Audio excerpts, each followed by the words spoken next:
আসসালামু আলাইকুম, কেমন আছেন? আশা করি সকলে অনেক ভালো আছেন। আজকে আমরা অটো হাইলাইট সম্পর্কে শিখব বা জানবো। আপনারা খেয়াল করেন, এখানে মাউসের পয়েন্টারটি ঠিক যেখানে রাখতেছি ঠিক সেখানেই এটা হাইলাইট হিসাবে শো হচ্ছে।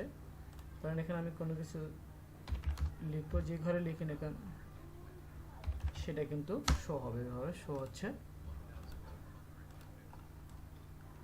পাশাপাশি আমরা যদি নতুন আরেকটা শিট নেই, এটা একটা শিট, তো এখানে দেখেন, এখানে যদি আমরা এভাবে মাউসের পয়েন্টারটি লেফট রাইট করি তাহলে কিন্তু আমাদের হাইলাইট হচ্ছে না। আবার যদি সেম এটার মধ্যে আসি, এই শিটে আসলে আমার কিন্তু হাইলাইট হচ্ছে। অর্থাৎ মাউসের পয়েন্টারটি আমার যে শিটের যেই র বা কলমে রাখবো সেখানে হাইলাইট হয়ে যাবে। তো চলুন তাহলে আমরা নতুনভাবে নিয়ে আমরা এই শিটের মধ্যে শিখবো বা জানবো। যেহেতু এখানে ফর্মুলা অ্যাড করা নেই, এই আগের শিটের মধ্যে যেহেতু ফর্মুলা অ্যাড করা আছে, তো সুতরাং এখানে আমরা সরাসরি এটাকে আমরা এখানে শিখব।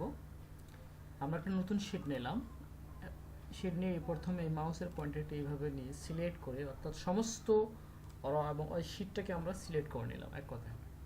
অথবা আপনি মাউসের পয়েন্টারটি ধরে এইভাবে টেনে টেনে নিতে পারেন, এটা অনেক সময়ের ব্যাপার। তো আমরা ঠিক এই জায়গায় রেখে মাউসের পয়েন্টারটি তার একবারে সবগুলোকে সিলেক্ট করে নিলাম। এরপরে আমরা কন্ডিশনাল ফরম্যাটিংয়ের আন্ডারে আসবো। এরপরে নিউ, ওকে, লাস্টের যে আছে এটা ঠিক এই জায়গায় use a formula to determine. আচ্ছা, যাই হোক, এখানে আসলাম। এখানে আসার পরে আমাদের মাউসের পয়েন্টারটি খেয়াল করেন, এই জায়গায় আমাদেরকে একটা ফর্মুলা অ্যাড করতে হবে। প্রথমে সমান সমানকে কল করব, এরপর সিই ডবল এর, অর্থাৎ আমরা যেহেতু সেল নিয়ে কাজ করব তাহলে সেল নেব। এরপরে ফার্স্ট ব্র্যাকেট নিলাম, নেওয়ার পরে ইনভাইটেড কমা দুইবার, দেখেন কিবোর্ড থেকে নিলাম। এরপরে র, আর ও ডাব্লু, রো। এবার আবার ইনভাইটেড কমা নিলাম, এরপরে ব্র্যাকেট ক্লোজ করলাম। হ্যাঁ, আবার সমান সমান, এরপরে আবার রো। যদি এই এটা দেওয়ার অর্থ হচ্ছে, যদি আপনার এই রোটা মাউসের সেলটা যে সেলে থাকবে সেটাই শুধুমাত্র হাইলাইট হবে। নিলাম, এরপরে ফার্স্ট ব্র্যাকেট এবং 7 ব্র্যাকেট দ্বারা ক্লোজ করলাম। এরপরে ফরম্যাটে আসবো। এখানে আমরা অনেক সকলে জানি যে ফরম্যাটের কাজ কি।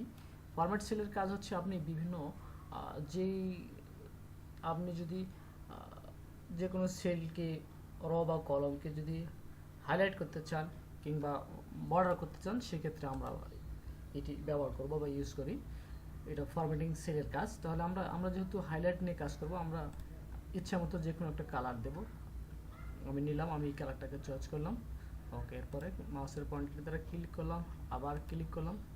এরপরে মাউসের পয়েন্টারটি কোথাও না রেখে ঠিক যেই শিটে আমরা এটাকে চাচ্ছি, মাউসের লেফট বাটন চেপলে ধরলে কিন্তু এইভাবে আরেকটা অপশন আসবে। এখানে কিন্তু ভিউ কোড, এই ভিউ কোড আসার পরে আমরা এখানে জেনারেল যে লেখাটা আছে, জেনারেল লেখা আসার পরে ওয়ার্কশিট আসবো। ওয়ার্কশিট আসার সঙ্গে সঙ্গে কিন্তু এখানে আমাদের এখানে একটা ফর্মুলা অ্যাড করতে বলতেছে। এখানে আমরা লিখবো অ্যাক্টিভ সেল, ACTIVE CELL, এরপর ফুল স্টপ, এরপরে লিখবো আমরা ক্যালকুলেশন। CA দেওয়ার সঙ্গে সঙ্গে চলে এসেছে, ওকে, ক্যালকুলেশন। এখন আমরা এটাকে এই যে মাইনাস দ্বারা এটাকে আমরা এভাবে নিয়ে নেব। এখন দেখিয়ে দেখেন, আমরা ঠিক যেখানে রাখবো ঠিক সেই জায়গাটায় আমাদের এভাবে হাইলাইট হবে। অর্থাৎ আপনার মাউসের পয়েন্টারটি যদি 1000 রোতেও থাকে, 10,000 রোতেও থাকে, সেটাও আপনাকে হাইলাইট করে জানিয়ে দেবে যে আপনার কোথায় আমরা এই মুহূর্তে আছি। আশা করি ভিডিওটি আপনার বাস্তব কর্মজীবনে অনেক উপকার আসবে। এরকম সুন্দর সুন্দর টিপস অ্যান্ড ট্রিক্স জানতে ফলো রাখুন, ভিজিট করুন আমার ইউটিউব চ্যানেল এবং ফেসবুকে।